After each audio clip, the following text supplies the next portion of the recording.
அனைவருக்கும் வணக்கம்.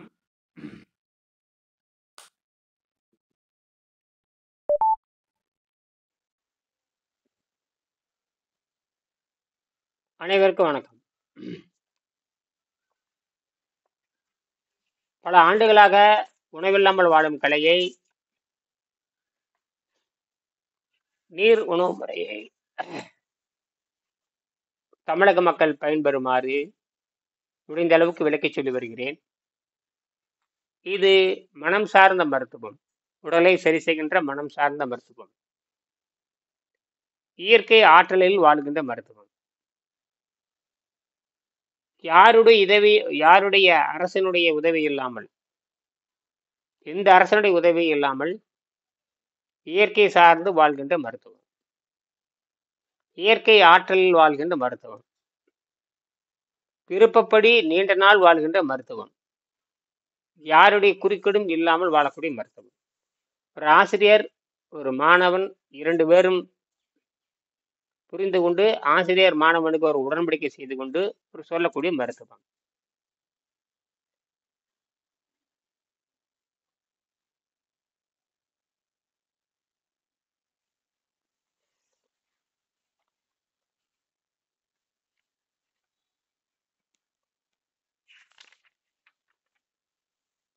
இதில் சில செய்திகளை நான் சொல்ல கடமைப்பட்டிருக்கிறேன். இதுல 40வது பாடம், 47 பாடம் இருக்கிறது. 40வது பாடம் என்ன சொல்கிறது என்று பார்ப்போம். 40வது பாடம், அன்பார்ந்த நண்பர், அதாவது வெங்கடேசன் என்கிற விஞ்ஞானிக்கு, இந்த வெங்கடேசன் என்கிற விஞ்ஞானிக்கு, இவர் கட்டிட பொறியாளர், இவர் தான் ஆராய்ச்சி செய்து கண்டுபிடித்தார், மனிதனுக்கு இயற்கை ஆற்றலின் மூலமாக ஆரோக்கியத்தை பெற முடியும்.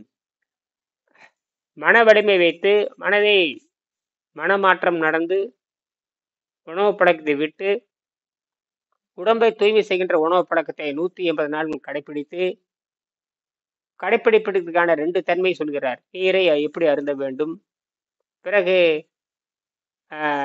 பெருங்குடலில் படுகின்ற அந்த மலச்சிக்கலை எப்படி போக்க வேண்டும், அதற்கான உணவு என்ன, நீர் உணவு என்ன, இரண்டையும் புரிந்து இப்போ உணவு, நாம் மனம் விரும்புகின்ற உணவு தேவையற்றது, உடம்பை சுத்தம் செய்கின்ற உணவு தேவை. பிறகு உடம்பை சுத்தம் செய்கின்ற பொழுது குறிப்பாக நன்கு வேகடிக்கப்பட்ட காயை, நன்கு வேக வைத்த நன்கு வெந்த காய்கறிகளை வைத்துக்கொண்டு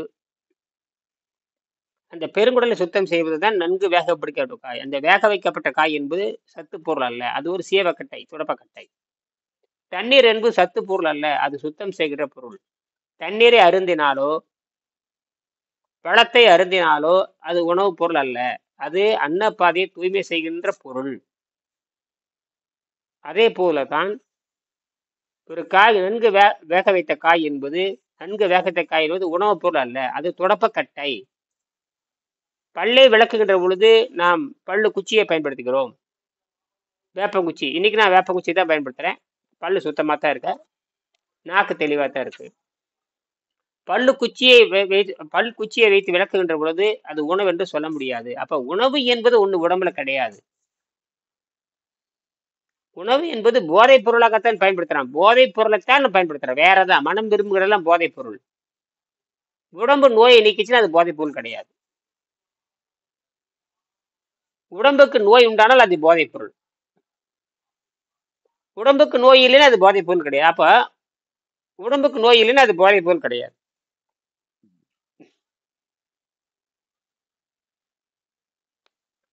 அப்ப நோய் தருவதெல்லாம் போதைப் பொருள், நோய் தராததெல்லாம் போதைப் பொருள் கிடையாது. அப்போ நாம் நோயை தராத உணவை சாப்பிட்டால் அது உணவுப் பொருளும் கிடையாது, அது போதைப் பொருளும் தெரியாது. இதைத்தான் வெள்ளைக்கார முண்டங்கள் தவறாக புரிந்து கொண்டு அவங்க மனம் போதைப் பொருளாக தின்று உடம்பு கெட்டு பிறகு அவங்க மனதுக்கு வைத்தியம் பண்ணாம உடல் உறுப்புகளுக்கு வைத்தியம் பார்க்கறாங்க. அடிப்படை தப்பா இருக்குது. இப்ப நாம என்ன சொல்றோம், உடல் உறுப்புக்கு வைத்தியம் பார்க்கிறோம். மனம் விரும்புகின்ற உணவை விட்டு உடம்பை சுத்தம் செய்கின்ற உணவை சாப்பிட்டு உடல் கருவிகளுக்கு, குறிப்பாக உணவு பாதை என்ற கருவிக்கு உணவு பாதை என்று சொன்னால் செரிமான பாதைன்னு சொல்லலாம், அன்னப்பாதைன்னு சொல்லலாம். உணவு பாதை, செரிமான பாதை, அன்னப்பாதை, கழிவு பாதை, இப்படி எல்லாம் சொல்லிட்டே போலாம். அப்ப அப்ப நம்ம உறுப்புகளுக்கு வைத்தியம் பண்றோம். அப்ப நம்ம அறிவை திருப்புகிறோம், மனதை திருப்புகிறோம். மனதை போதையிலிருந்து விலகி நாம் காய்கறி என்கிற தேவைப்படும் போது அதுக்காக தின்னுட்டே கிலோ கணக்கில் திங்கிறது கிடையாது. பல்லுக்குச்சி எவ்வளோ இருக்கும் இவ்வளோதான் இருக்கும். பல்லுக்குச்சியை 24 மணி நேரம் தின்னுட்டு பல்லுக்குச்சி விளக்கிட்டே இருப்பாங்களா? இல்லை இல்லை, அதே மாதிரி தான். சிறிதளவு மலச்சிக்கல் வராத அளவுக்கு சிறிதளவு, மலச்சிக்கல் வராத அளவுக்கு சிறிதளவு. நல்லா புரிஞ்சுக்கணும். மலச்சிக்கல் வராத அளவுக்கு சிறிதளவு சாப்பிட்டு நீங்கள் சுத்தம் செய்வது. ஏன்னா உடம்பு இயற்கை ஆற்றலில் வாழுகிறது.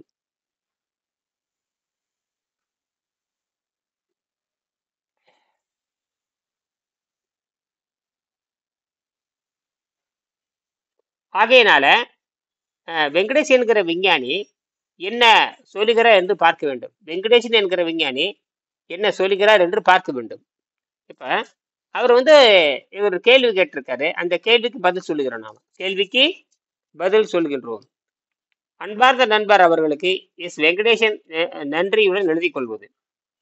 தாங்கள் அனுப்பிய கடிதம் தியானத்தை விடு ஞானத்தை பெறு, தியானத்தை விடு ஞானத்தை பெறு என்று காலை என்னால் படித்து முடிக்கப்பட்டது. அதாவது தியானத்தை விடு ஞானத்தை பெறு அப்படிங்கிற ஒரு தலைப்பில் ஒரு கடிதம் எழுதியிருக்காரு. அந்த கடிதம் என்னால் படித்து முடிக்கப்பட்டது. தாங்கள் என் மீது கொண்டிருந்த அன்பிற்கு மிக்க நன்றி.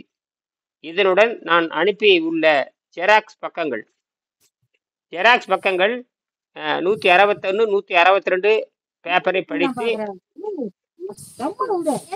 பின்பு மேற்கொண்டு இக்கடிதத்தை படியுங்கள். நான் போகிற வழி வேறு என்று சொல்லியிருக்கிறார். அந்த குறிப்புல அந்த வெங்கடேஸ்வருக்கு ஒரு கடிதம் எழுதியிருக்காரு. அதுல தியானத்தை விடு ஞானத்தை பெறு அப்படிதான் தலைப்பு. அந்த தலைப்புல அவர் ஒரு கடிதம் எழுதியிருக்காரு. அந்த கடிதத்தை படிச்சுட்டு வெங்கடேசன் பதில் சொல்றாரு. அவர் சொல்றாரு, திருச்சிராப்பள்ளி தி ஹிந்து 2011 ஒரு பேஜ் படிக்கிறேன். Page number 20 news. Gamma ray telescope getting ready in LGH. Telescope will collect gamma ray in space. The observatory will be only shown in the east. மேற்படி கட்டுரையின்படி 21 மீட்டர் விட்டம் உள்ள டிஷ் ஆண்டனா இமயமலையில் சுமார் 4300 மீட்டர் MSL அமைக்கப்பட்டு வருகிறது. 40 கோடி ரூபாய் செலவில் அமைக்கப்படும் மேற்படி கருவி டிசம்பர் 2012க்குள் பயன்பாட்டுக்கு வரும் என்று சொல்லப்பட்டிருக்கிறது. Academic 20th Century Children's Encyclopedia Volume page number 12. It is believed the black hole exists at the core of most of the galaxies. அதாவது இந்த கருந்துளையானது ஒவ்வொரு கேலக்சிக்கு நடுவில் இருக்கு. அது நட்சத்திர மண்டலத்துக்கு நடுவாக இது இருக்குன்னு சொல்றாரு. தற்போதுள்ள விஞ்ஞான அறிவுப்படி இந்த அண்டம் யூனிவர்ஸ் விரிந்து கொண்டிருக்கிறது. பல கோடி நூற்றாண்டுகளுக்கு பின் சுருங்க ஆரம்பிக்கும். பிக் பேங் என்று பெருவெடிப்பு இந்த அண்டத்தின் ஆரம்பமாக இருந்தது. இந்த மாவெடிப்பு தான் அண்டத்தின் வளர் நெருப்பு. தமிழ்ல கூட வளர் நெருப்பு, வளர் நெறி அப்படின்னு சங்ககால பாடல் சொல்லுகிறது. ஆனால் இது பரிபாடலாக இருக்கலாம். இந்த திருவாளர் மன்னன் அவர்கள் இந்த பெருவெடிப்பு கொள்கையை பரிபாடலில் இருக்கிறதாக சொல்லியிருக்கிறார். அதை தேடி பார்க்க வேண்டும். ஆக வளர் நிறை வளர் ஒளி வானத்து என்று அது வரும். ஆக வளர் ஒளி வானத்து என்று ஒரு நிலை இருக்குன்னு சொன்னா அந்த ஒளி விரிஞ்சிட்டே வளர்கின்ற ஒளின்னு அர்த்தம். அப்ப அந்த பிக் பேங்கைத்தான் அவர்கள் சொல்லியிருக்க வேண்டும். இதெல்லாம் சங்க இலக்கியத்தில் சொல்லப்படுகிறது. நாம் அதுக்கு பிற்பாடு நம் சொந்த அறிவை வைத்துக்கொண்டு நாம் பண்ணாம போயிட்டோம். நம்ம 400 ஆண்டுகள் அடிமைகளாக இருந்த பொழுது நம்மளுடைய இலக்கியங்கள் சொல்லுவதை ஆராய்ச்சியில் செய்யாம போயிட்டோம். இலக்கிய குறிப்புகள் ஆய்வு செய்து வைக்க வேண்டும். முன்னோர்கள் செய்த இலக்கிய குறிப்புகள், காலத்தால் அழிக்க முடியாத நூல்களின் குறிப்புகளை நம்ம ஆய்வு செய்ய மறந்துட்டோம். இப்பதான் நம்ம நீர் மருத்துவத்தை ஆராய்ச்சி பண்ணி வெங்கடேசன் கண்டுபிடிச்சிருக்காரு. இப்ப அந்த பரிபாடல் இருக்கிறத விட்டுருவோம். இப்ப அதை பத்தி பேசுவோம். தற்போதுள்ள விஞ்ஞான அறிவுப்படி அண்டம் விரிந்து கொண்டிருக்கிறது. பல கோடி ஆண்டுகளுக்கு பின்பு பல கோடி நூற்றாண்டுகளுக்கு பின்பு அது சுருங்க ஆரம்பிக்கும். அதாவது பிக் பேங் என்ற பெருவெடிப்பு இந்த அண்டத்தின் ஆரம்பமாக இருந்தது. அந்த வெளிச்சம் அப்பதான் ஆரம்பமாயிருக்கு. அது ஆரம்பமாயி வளர்ந்துட்டே போகுது. அது வளர்ற ஒளி வானத்துன்னு கூட முடியல. இது மறுபடியும் சுருங்கிய பழைய நிலையை அடைந்து மறுபடியும் பெருவெடிப்பு ஏற்படும். மழையும் பெருவெடிப்பு ஏற்படும். சரி, இவ்வாறு கிராவிடேஷனல் அட்ராக்ஷன், எலக்ட்ரானிக் ரெப்பல்ஷன் என்ற இருவேறு சக்திகள் இந்த அண்டத்தை யூனிவர்ஸ் உண்டாக்கியும் அழித்து வருகிறது. அப்ப அண்டம் ஆவதும் அழிந்தும் நடந்து கொண்டுதான் இருக்கிறது. இது யாரும் மாற்ற முடியாது. அண்டம் சுருங்கின் அதற்கு ஒரு அழிவில்லைங்கிற இதை கூட திருமூலர் அண்டம் சுருங்கின் அழிவில்லை. அப்ப அழிவில்லைன்னா அப்புறம் என்ன அர்த்தம்? அழிஞ்சுதான் மறுபடியும் பிறக்குதுன்னு அர்த்தம். அப்ப அழிவதும் பிறப்பதும். அண்டம் சுருங்கின் அதற்கு ஒரு அழிவில்லைன்னா அண்டம் சுருங்கும், பிறகு என்னங்க பெருகும், சுருங்கும் பெருகும் சுருங்கும் பெருகும், இது நடந்துகிட்டே தான் இருக்கும். என்னது? இதை தவிர மூன்றாவது சக்தி இருக்கிறது, அதைத்தான் நம்ம பேசணும். இதை தவிர இந்த ஈர்ப்பு விசை, விலகு விசைன்னு சொல்றாங்களா, கிராவிட்டி அட்ராக்ஷன் அண்ட் எலக்ட்ரானிக் ரெப்பல்ஷன், இதுதான் அண்டத்தினுடைய கொள்கை. அண்டங்கள் விரியும் அப்புறம் சுருங்கும், அண்டங்கள் விரியும் சுருங்கும். இது ரெண்டு தத்துவம் தான் இருக்கு. அதுக்கப்புறம் மூன்றாவது தத்துவம் ஒண்ணு இருக்குது. அதுதான் மனோ விசைன்னு சொல்லுவாங்க. மனோ சக்தி, மனோ விசை, மைண்ட் பவர்னு பேரு. என்னது? Mind power, mind force. Mind ஃபோர்ஸ்ங்கிறது அருவ ஆற்றல்னு பேரு. மொத்தத்துல ஈர்ப்பு ஆற்றலும் அருவ ஆற்றல் தான். ஈர்ப்பு ஆற்றலும் அருவ ஆற்றல் தான். ஈர்ப்பு கிராவிட்டிங்கிறது அருவ ஆற்றல் தான். விலகி போறது அருவாற்றல் தான். இதை தவிர மூன்றாவது ஒரு சக்தி வளர்ந்து வருகிறது. இதுவே மனிதனுடைய மென்டல் ஃபோர்ஸ். இது பற்றி 125ஆம் பக்கத்தில் நான் எழுதியிருக்கிறேன். இந்த மென்டல் ஃபோர்ஸ் பரிணாம சித்தாந்தத்தை ஆதாரமாக கொண்டது. மென்டல் ஃபோர்ஸ் எதை அடிப்படையாக கொண்டது? பரிணாம சித்தாந்தத்தை ஆதாரமாக கொண்டது. மற்றதெல்லாம் பார்த்தீங்கன்னா கிராவிட்டி ஃபோர்ஸ், எலக்ட்ரானிக் ரெப்பல்ஷன் ஃபோர்ஸ், அது ஈர்ப்பு விசையும் விலகு விசையும். அந்த அதுக்கு ஒரு பரிணாமம் இருக்கிறது. எல்லாம் பரிணாமம் தான். விண்வெளி ஒரு பரிணாமம் தான். இது உயிர் பரிணாமம். உயிர் பரிணாமத்திற்கு மென்டல் ஃபோர்ஸ் ஒன்று இருக்கிறது. மற்ற துகளுக்கெல்லாம் ஈர்ப்பு விசை விலகு விசையின் அடிப்படையா இருக்குது. ஈர்ப்பு விசை விலகு விசை அடிப்படையா இருக்கு. ஆனால் உயிர் பரிணாமம் என்பது வேறு. உயிர் பரிணாமம் வருகின்ற பொழுது அதுக்கு மென்டல் ஃபோர்ஸ்னு பயங்கர சக்தி இருக்கிறது. உயிர் பரிணாமம் என்பது வேறு, அண்ட பரிணாமம் என்பது வேறு. ஏன்னா அண்டத்திலிருந்து எல்லாம் வந்திருக்குது. அப்படி புரிந்து கொள்ற பொழுது அதுக்கு ரெண்டு சக்தி தேவைப்படுகிறது. ஈர்ப்பு விசையும் விலகு விசையும் அதற்கு தேவைப்படுகிறது. அது அண்டத்தை அடிப்படையாக கொண்டது. இங்க பரிணாமத்தை அடிப்படையாக கொண்ட உயிரானது மென்டல் ஃபோர்ஸை அடிப்படையாக கொண்டது. பரிணாம வளர்ச்சி சித்தாந்தத்தின்படி மென்டல் ஃபோர்ஸ் ஒன்று இருக்குது. அப்ப மூன்றாவது சக்தியாக இருக்கிறது. அப்ப விண்வெளியில 3 சக்தி இருக்கு. ஒண்ணு ஈர்ப்பு விசை, விலகு விசை. அடுத்தது மனோ விசை என்கின்ற மென்டல் ஃபோர்ஸ். அப்ப 3 சக்தி ஆகுது. Gravitation attraction force, electronical repulsion force and mental force. ஆக இதை தவிர மூன்றாவது ஒரு சக்தி வளர்ந்து வருகிறது. இதுவே மனிதனின் மென்டல் ஃபோர்ஸ். இது பற்றி பக்கம் 125 நான் எழுதி இருக்கிறேன். இந்த மென்டல் ஃபோர்ஸ் பரிணாம சித்தாந்தத்தை ஆதாரமாக கொண்டது என்றும் நிலையான காமா ரேவை அடிப்படையாக கொண்டது. அப்ப இந்த மென்டல் ஃபோர்ஸ் என்ன சக்தி வருதுன்னா இந்த காமா ரே தான் சக்தியா இருக்கிறது. எந்த ரே? காமா கதிர். காமா கதிர் எங்கிருந்து வருது? அது கருந்துளையிலிருந்து வருகிறது. கருந்துளை காந்த, அது காமங்கள் காந்த சக்தி. கருந்துளை என்கிறது காமா சக்தி. கருந்துளை என்பது காமா சக்தி. அந்த காமா சக்தி என்கிற சக்தியில தான் உடம்பு இயங்குது. அதான் விஷயமே. அப்ப நமக்கு எனர்ஜி, தீராத எனர்ஜி வேணும் இல்லையா? எல்லா சக்தி, எல்லா ஒளியையும் காமா கதிர் உள்ளே எடுத்துக்கொள்ளும். ஆனால் எல்லா ஒளிகளையும், இந்த ஈர்ப்பு, எல்லா ஒளிகளையும் எல்லா சக்திகளையும் கருந்துளை, அதாவது பிளாக் ஹோல் தன்னகத்தை இழுத்துக்கொள்ள உள்ள உள்வாங்கிக்கும். உள்ள உள்வாங்கிட்டு அது காமா கதிரை வெளியே விடுகிறது. அந்த காமா கதிர் தான் எல்லா உயிர்களுக்கும் ஆற்றலாக இருக்கிறது என்று புரிந்து கொள்ள வேண்டும். High frequency. High frequency low frequency சொல்லுவாங்க.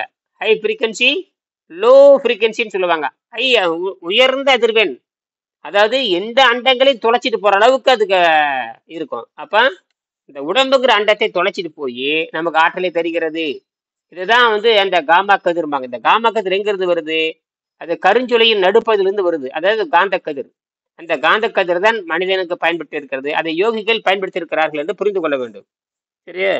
மூன்றாவது சக்தியாக அமையும் என்று நான் எழுதியிருக்கிறேன். இதன்படி அண்டம் யூனிவர்ஸ் சுருங்கும் போது மனிதன் க்ளோஸ்ட் சர்க்யூட் வாட்டர் இன்ஜின், அதாவது வெங்கடேசன் கண்டுபிடித்த நீரை எரிபொருளாக, நீரை ஆற்றலாக மாற்றக்கூடிய கருவி மனிதனுக்கு பயன்படும் எழுதியிருக்காரு. அதனுடைய மேம்பாடு தான்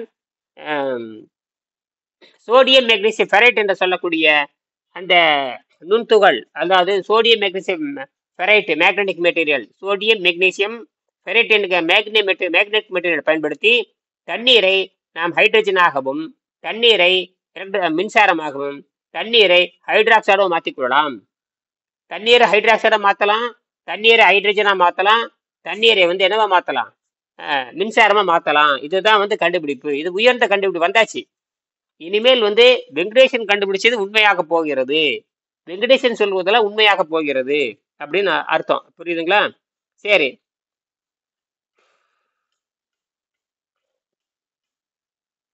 ஆக வெங்கடேசன் கண்டுபிடித்த அந்த க்ளோஸ்ட் சர்க்யூட் வாட்டர் இன்ஜின், தண்ணீரை எரிபொருளாக கொண்டு இருக்கக்கூடிய அந்த கருவியானது விண்வெளி நகரங்களில் அழிவிலிருந்து விலகி நின்று, அதாவது விண்வெளி நகரங்களில் அழிவிலிருந்து விலகி நின்று தொடர்ந்து வாழ்வான். மனிதனை இயற்கையை அழிக்கவே முடியாது.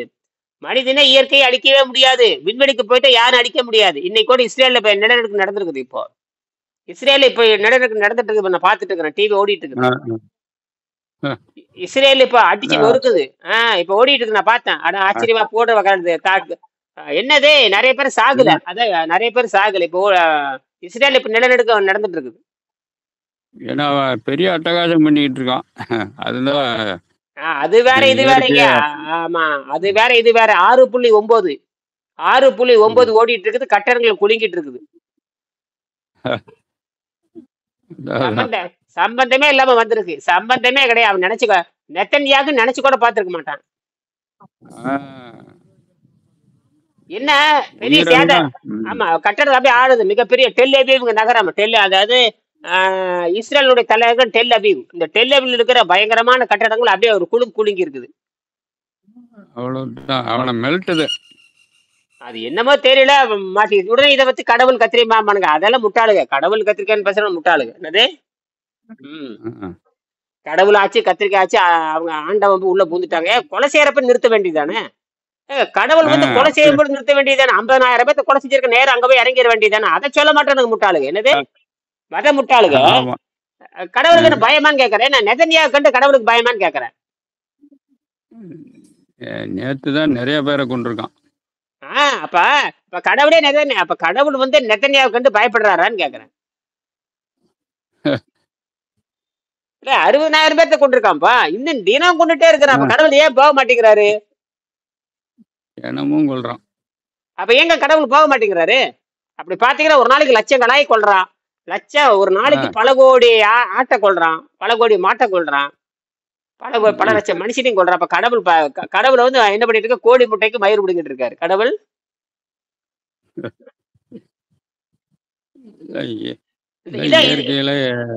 புரியல. மூட நம்பிக்கையில கடவுள் மேல போடக்கூடாதுங்க. கடவுள் இருக்கிறாரு இல்லைங்கிற ரெண்டு சப்ஜெக்ட். கடவுள் உண்டுன்னு சொல்றவன், கடவுள் இல்லைன்னு சொல்றவன். இப்ப நான் கேக்குறேன், அவன் கொலை செய்யும் பொழுது அவனை கொலை செய்ய அப்படி பார்த்து நீ ஹிட்லரையும் கொலை செஞ்சிருக்கணும் கடவுள். ஆமா, அவர் வந்து கிட்டத்தட்ட 60 லட்சம் பேர்த்த கொண்டு பண்ணிருக்கு. 60 லட்சம் யூதர்களை கொலை செஞ்சிருக்காரு. அப்ப கடவுள் எங்க போனாரு? 60 லட்சம் பேர்னா அடியே சாமி. அது மட்டுமல்ல, ஒரு நாட்டவே முடிச்சுட்டான். 60 லட்சம் பேர்த்த அப்பவே கொண்டிருக்காங்க. எப்ப? 1920 ஹிட்லர் வாழ்ந்த காலம் 1930-32 நினைக்கிறேன். 2ஆம் உலக போரா அப்படிதான் நினைக்கிறேன். அப்ப அந்த 60 லட்சம் பேர் இன்னைக்கு உயிரோடு இருந்தா எத்தனை பேர்த்த பெருக்கி இருப்பான் தெரியுமா? 2-3 கோடி பெருக்கி இருப்பான். அந்த 60 லட்சம் பேர் உயிரோடு இருந்தா எத்தனை குட்டிகளை போட்டிருப்பாங்க?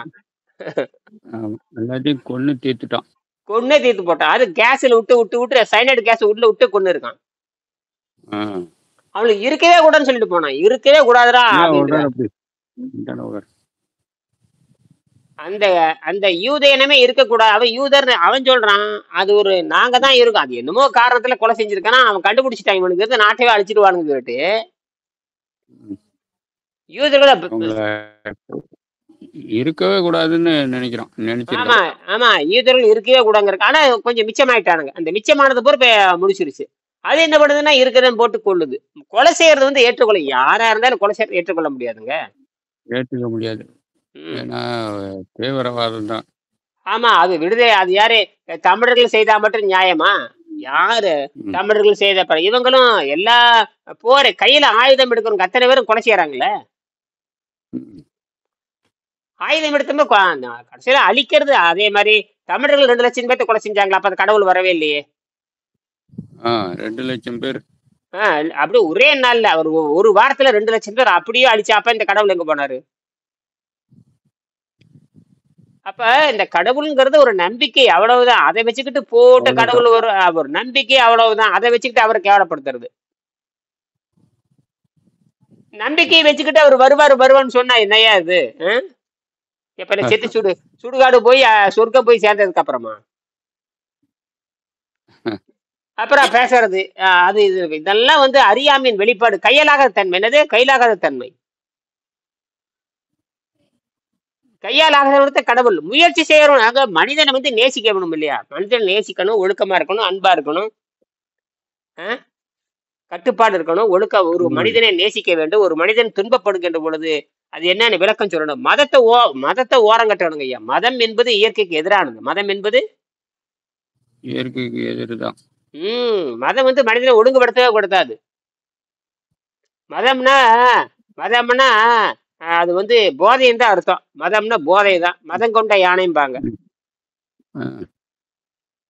மதம் கொண்ட யானை என்ன பண்ணும்? மதம் பிடித்த யானை என்ன பண்ணுங்க? அது போன பக்கம் போவோம். அவ்வளவுதான். சரி, அதனால நாம அதை பத்தி பார்க்க தேவையில்லை. நாம வந்து தூய்மையை பத்தி பேசுகின்ற பொழுது, இயற்கை ஆற்றலை பத்தி பேசுகின்ற பொழுது நாம வந்து ஒண்ணும் பண்ண முடியாது. சரி அப்படியா? அப்ப விஞ்ஞானத்தின் மேற்படி நிலையில் ஒன்று சேர்கின்றன. மனித சமுதாயத்திலிருந்து மற்ற கோள்களிலும் விண்வெளியிலும் குடியேறும் மக்கள் மட்டுமே எதிர்காலத்தில் தேவை. இந்த சாதி சண்டை, இந்த மத சண்டைன்னா நமக்கு தேவையில்லை. விண்வெளியிலுமே குடியேறுகின்ற மக்கள் நமக்கு தேவை. விண்வெளியில போய் குடியேறி அங்க சண்டை போட வாழலாம். அங்கதான் இடம் நிறைய இருக்கு. இப்ப என்ன நினைக்கிறான்னா, இங்க பாலஸ்தீனத்தை எப்படி ஆட்டை போடலாம்னு நினைக்கிறான். அதுக்கு பேசாம நீ விண்வெளிக்கு போலாம்ல. நீ இவ்வளவு தொழில்நுட்பம் வச்சிருக்கிறீல்ல, அப்ப விண்வெளியில் போய் வீடு கட்டி வாழலாம்ல. அவன் பாட்டு இருக்கான், அவனை போய் இடம் பிடிக்கிறன்னு. அது ஒரு சுடுகாடுங்க. பாலஸ்தீன்கிற ஒரு சுடுகாடுங்க, வேற ஒண்ணும் இல்ல. பாலஸ்தீன்கிறது ஒரு சுடுகாடு. சுடுகாடு. அது சுடுகாட்டுக்கு இப்படி அடிச்சுக்கிறானா? எத்தனை பேரு சாகுறது? எவ்வளவு பணம் போச்சு, எவ்வளவு உயிர் போச்சு. அது அந்த அமெரிக்காரன் பண்ற திருட்டு வேலை. அவனு ஒரு திருட்டு கும்பல். அமெரிக்கா திருட்டு கும்பல் இருக்கான். அமெரிக்கா திருடன். அவனு பெரிய திருடன். அமெரிக்கா ஒரு பெரிய அயோக்கியர்கள். போர்க்கருவியெல்லாம் அவன் விற்கிறதுக்கு பாக்குறான். இத்தான் சாக்குன்னு. அது சும்மா. இப்ப ரெண்டாவது வந்து இவன் நிறைய தொழில்நுட்பத்தை கண்டுபிடிச்சிருக்கான். உலகத்தை அடிக்கிற பல தொழில்நுட்பத்தை அவன் கண்டுபிடிச்சிருக்கான். யாரும் இஸ்ரேல்காரன். அதை வச்சுக்கிட்டு அமெரிக்காவுக்கு வர ஒப்பந்தம். ஆமா, அதான் கொலைக்கருவி எடுத்தாவே நல்லது நடக்காதுங்க ஐயா. யார் ஒருவன் கொலைக்கருவி கையில் எடுக்கிறானோ, அது யாரு தமிழ்ல எடுத்தான்னா மனிதன் கையில கொலைக்கருவி எடுத்தாவே நல்லது நடக்காது. அந்த காலத்துல காந்தி சொன்னாரு, வெறும் ஒரு துண்டை கட்டிக்கிட்ட அவ்வளவு பெரிய சாம்ராஜ்யத்தையே சரி பண்ணாரு. ஒண்ணுமே பண்ணல அவரு. ஒன்னும் பண்ணல. எங்கேயாவது உபவாசம் இருப்பாரு 10 நாள் 20 நாள், எல்லாம் சரியாயிடும். இருந்தாருன்னா எல்லாம் சரியாயிடும். நேரு வந்து கேக்குறாரு, 20 நாள் ஆகி போச்சு காந்தி, நீ செத்துருவ, சாப்பிடுன்னு. அதெல்லாம் சாப்பிட மாட்டேன், எல்லாம் சமாதானம் ஆனா தாயா சாப்பிடுவோன்ட்டாரு. அப்புறம் இல்ல எல்லாருமே சண்டையெல்லாம் நிறுத்திட்டான், எல்லாம் யாரும் வெட்டிக்கல. பாகிஸ்தான் இந்தியாக்காரன் ஆயிரக்கணக்கில் வெட்டிக்கிட்டாயா, இவரு சாப்பிடாதவே கிடக்குறாரு. அப்புறம் இல்ல எல்லாரும் சமாதானம் ஆயிட்டாப்புன்னு காந்தி காதல போய் சொல்றாரு. அப்புறம்தான் அவரு இல்ல நெசந்தான்னு சொல்லவும் அப்புறம் நிறுத்தினாரு. நீர் அருந்தி உபவாசத்தை முடிச்சிட்டாரு. ஆ, அப்படி. 21 நாள் என்னமோ. சரி, சரி, சரி. அப்புறம் அடிக்கடி அவர் உண்ணாவிரதம் இருந்தங்காட்டி உடம்பு பழகி போச்சு. சரி. ஆமா. அவரு இதுக்காக நாட்டுக்காக இருந்தாரு. அது கடைசியா பார்த்தா உடம்பும் சரியா போச்சு. ஆ, அவர் அடிக்கடி இருக்கிற ஆள் தான். அவர் இயற்கை மருத்துவ கொஞ்சம் நம்பிக்கை உடையவர் தான். இயற்கை மருத்துவ நம்பிக்கை உடையவர்.